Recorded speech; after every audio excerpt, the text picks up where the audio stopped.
I'm Tim Brown. Welcome back to my Apple Podcast. For this episode, I want to feature an application for the iPad, and it's called Fotopedia Reporter.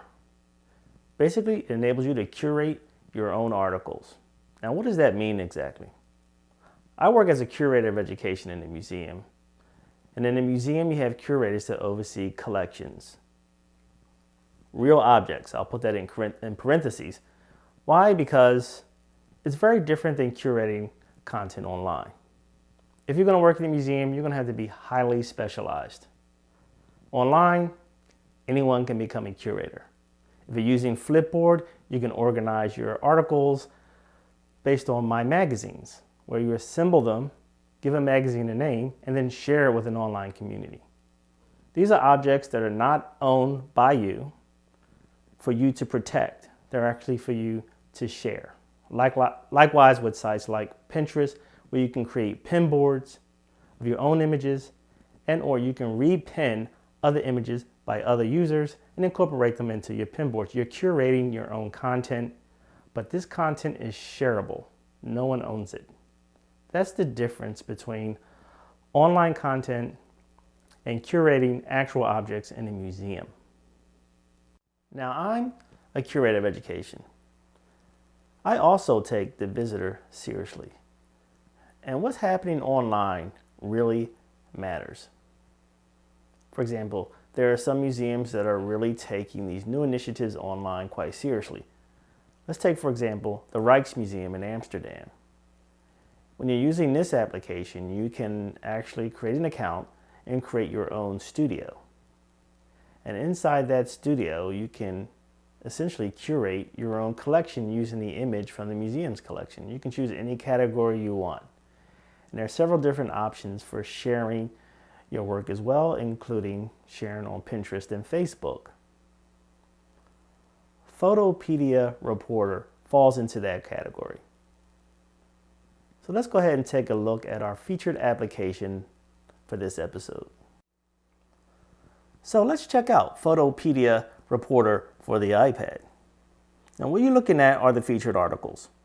And you can use your finger and just swipe through them from left to right or right to left. When you see an article that you like, you just tap on it.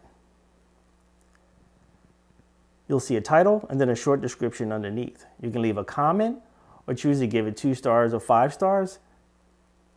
And if you want to continue viewing the article, you just continue to swipe to the left.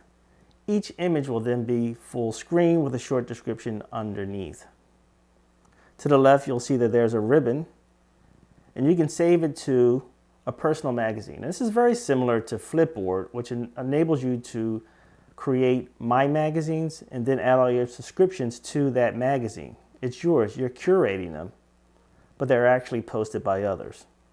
You're doing the same thing here. You're curating your own articles, which are a collection of what other people have posted.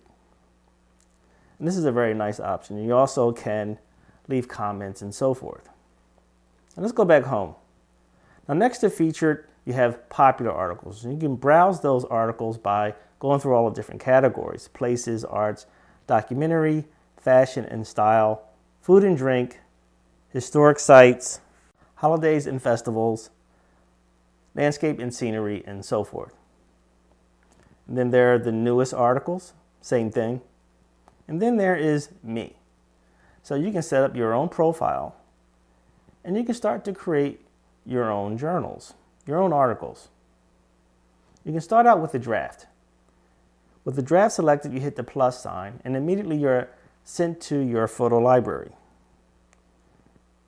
You can then go through that photo library and select a photo to set up your article. Now the first page is going to have the title and a description flush left. So you want to choose an image that's going to look best when it's cropped. So these were a series of photos that I took when I was in Rome. Now you can manually add the title and the description, or if it's a popular place, you can actually look it up on Wikipedia by selecting Wikipedia and then typing in the name of the place. So in this case, this is a photo taken by the Trevi Fountain. So I'm going to see if I can get that to show up. Yes, it shows up in Wikipedia. And you now see that I have several options. I can select the Wikipedia title, the Wikipedia description, and localize the photo using Wikipedia for geomapping purposes. Click OK. And now all that information is now added to the photo to begin my article.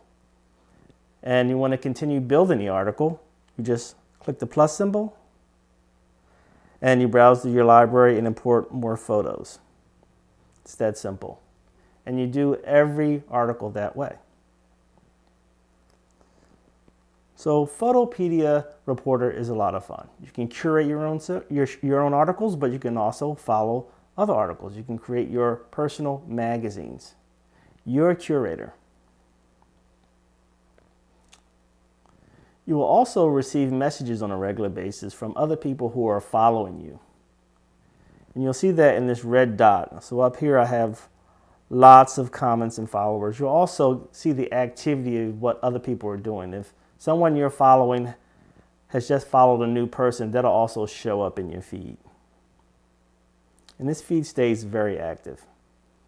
But quite often people will leave comments and exchange ideas and opinions with you. So it's really nice. It has a nice social component.